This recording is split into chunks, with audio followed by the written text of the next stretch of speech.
जय सिया राम, जय हनुमान। आज हम आप लोगों को राम नाम का एक गुप्त अनुभव जो कि एक साधक के साथ हुआ था उसको बताने जा रहे हैं। प्रभु श्री राम जी का नाम हर एक जीव को पावन करने वाला है। हर जीव के अंदर प्रभु प्राप्ति की आशा को जागृत करने वाला है। तो जो भी राम नाम के सच्चे जापक होते हैं वह प्रभु श्री राम जी के दास बनकर उनकी सेवा में लगे रहते हैं। अच्छा बुरा जो कुछ भी उनके जीवन में होता है वह सब प्रभु को समर्पित कर देते हैं। और तेरा तुझको अर्पण क्या लागे मेरा। फिर इस उद्देश्य से, इस आधार से, इस धारणा के साथ वह आगे बढ़ते हैं। एक व्यक्ति था जो कि एक गांव में रहता था और उन्होंने किसी संत के द्वारा राम नाम की महिमा सुनी और उसके अंदर थी एक जिज्ञासा कि वह विदेश में जाए और विदेश में जाके धन अर्जित करे और अपने जीवन में उन्नति करे, हर शान और शौकत को प्राप्त करे। और इसी के उद्देश्य से उसने राम नाम का जाप करना शुरू कर दिया। तो जैसे ही उन्होंने राम नाम का जाप करना शुरू किया तो धीरे धीरे उनको भगवान की कृपा से जो वह चाह रहे थे उसकी प्राप्ति होने लगी। यानी कि जो वह सोच रहे थे वैसा उनके साथ होने लगा और उनका वीजा लग गया जो कि दुबई का वीजा लगा था। दुबई का उनका वीजा लगा हुआ था और उनको जाना था। तो उन्होंने उन गुरु से आशीर्वाद लिया कि प्रभु ऐसे ऐसे मेरे दुबई का वीजा लगा है और मैं वहाँ पर जॉब करने के लिए जा रहा हूँ। और उसका जो वीजा था वह एक ऐसे अनजान व्यक्ति ने लगवाया था जो कि एक तरह से उनको झांसे में लिया गया था कि आपको ये नौकरी वहाँ पर दी जाएगी और ऐसे ऐसे आपको वहाँ पर कार्य करना होगा और इतनी सैलरी, एक अच्छी सैलरी आपको वहाँ पर प्राप्त होगी।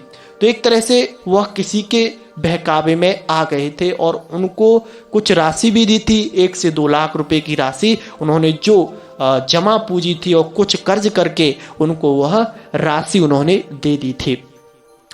तो वह संत के पास आशीर्वाद लेने के लिए गए। तो संत तो आगे की जानने वाले होते हैं। उन्होंने उनके ललाट को देखा और वह समझ गए कि इसके साथ कुछ गलत होने वाला है। तब उन्होंने उसे समझाया कि बेटा ऐसा मत करो, आप यहीं पर रहो, यहीं पर आप अपना कार्य शुरू करो, भगवान श्री राम जी की कृपा से यहीं पर आपको सफलता मिलेगी। लेकिन उसके अंदर ये बातें बैठ नहीं रही थीं। वह तो बस इसी चीज़ पर अड़ा हुआ था कि मुझे विदेश में जाना है, वहीं पर धन अर्जित करना है। तो संत ने उनको जाते हुए कहा कि बेटा तुम मेरी बात नहीं मान रहे हो तो ऐसा करो, आप बस इस बात को मेरी मानना, जब तुम कठिन से कठिन परिस्थिति में हो तो उस समय भी तुम राम नाम का सहारा मत छोड़ना, प्रभु श्री राम जी को भूल मत जाना, बस आपका जीवन में सदा ही कल्याण होगा। तो वह उन संत से आशीर्वाद लेकर वह विदेश के लिए रवाना हो गए और वह जो उनको जिसके द्वारा वो भेजे गए थे उनके द्वारा उनका वीजा, पासपोर्ट जो भी था वो सब बनवाया गया। वो विदेश में पहुंचकर जब उन्होंने देखा कि वहां पर उनको जो चीज़ बताई गई थी वैसा कुछ नहीं था, वैसा सब उसका उल्टा था। उनको एक लेबरी के कार्य में रखा गया था और उनको बताया गया था कि आपको एक एयरपोर्ट पर आपको कार्य करना होगा चेकिंग का। तो उनको उसके अलावा उनको ऐसी कंपनी में भेज दिया गया था जिस कंपनी में उनके लिए था तो सब कुछ, लेकिन जो लेबरी का काम था, जो यहाँ पर हमारे यहाँ जो मजदूर लोग करते हैं वैसे कार्य में उनको लगा दिया गया। और उनको सैलरी भी उनके बताए अनुसार बहुत कम मिल रही थी और खाने पीने की भी उन्हें बहुत परेशानी हो रही थी। तब वह जाते हैं और प्रभु श्री राम जी से प्रार्थना करते हैं कि प्रभु ये मेरे साथ क्या हो गया। अब वह दलाल का कॉल लगाते हैं, फ़ोन उससे बात करने की कोशिश करते हैं तो उसका फ़ोन नहीं लगता, वह उनको एक तरह से धोखा दे गया। तब उन्होंने प्रभु श्री राम जी से प्रार्थना की कि प्रभु मेरे जीवन में ऐसा आपने क्यों किया, जब आपको पता था कि मेरे साथ गलत होने वाला है तो आपने मुझे रोका क्यों नहीं। ऐसा कहकर वह प्रभु से अपनी सारी व्यथाएं प्रतिदिन सुनाता था। एक दिन उसके साथ क्या होता है कि वहाँ के रहने की जगह पर उसको एक अवसर मिल जाता है वहाँ से बाहर निकलने का। तो वहाँ पर उनके साथ कुछ गलत बर्ताव भी होते थे, उनसे गंदे से गंदे कार्य करवाए जाते थे, उनको हर समय परेशान किया जाता था, मतलब एक तरह से उनको टॉर्चर किया जाने लगा था। वह उनको वहाँ से भागने का मौका मिल गया और वह उस कंपनी को छोड़कर वहाँ से भाग निकले और वो भागते भागते दुबई की सड़कों पे आ गए। यानी कि उनके पास ना खाने के लिए कुछ था, ना पहनने के लिए कुछ था। 2 दिन से उन्होंने खाना तक नहीं खाया था। फिर वह एक जगह पर बैठकर, एक पेड़ के नीचे बैठकर उन संत की बात को याद करने लगे। उन्होंने कहा था कि बेटा, जब तुम विकट से विकट परिस्थिति में हो तो प्रभु श्री राम जी को भूलना मत, उनके नाम का जाप करना।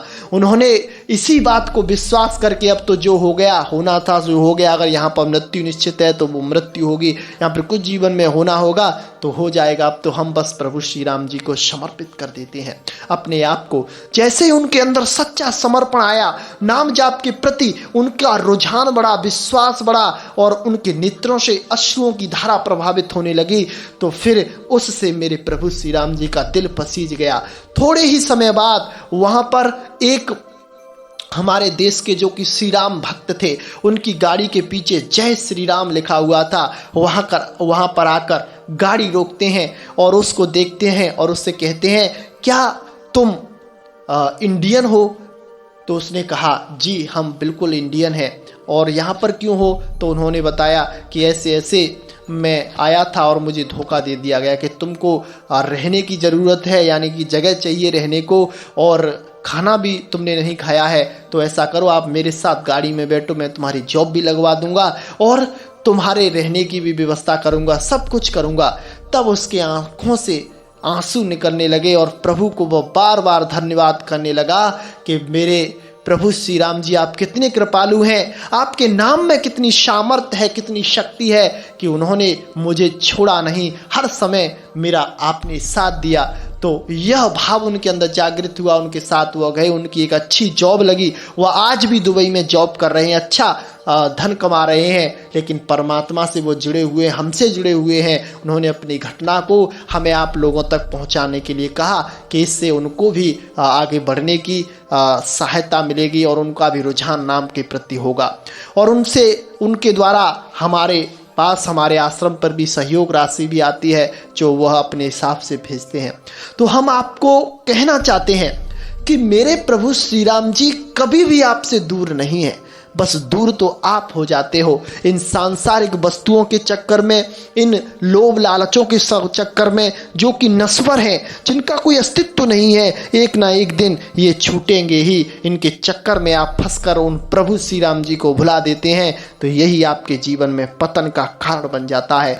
बस आप प्रभु को याद रखिए, सच्चे हृदय से उन्हें याद कीजिए, एक ना एक दिन वह आपके जीवन में अलौकिक चमत्कार करेंगे, जिससे कि आप भी ऊब जाएंगे कि यह मेरे साथ हो क्या रहा है। सब प्रभु कृपा से स्वतः ही होने लगेगा।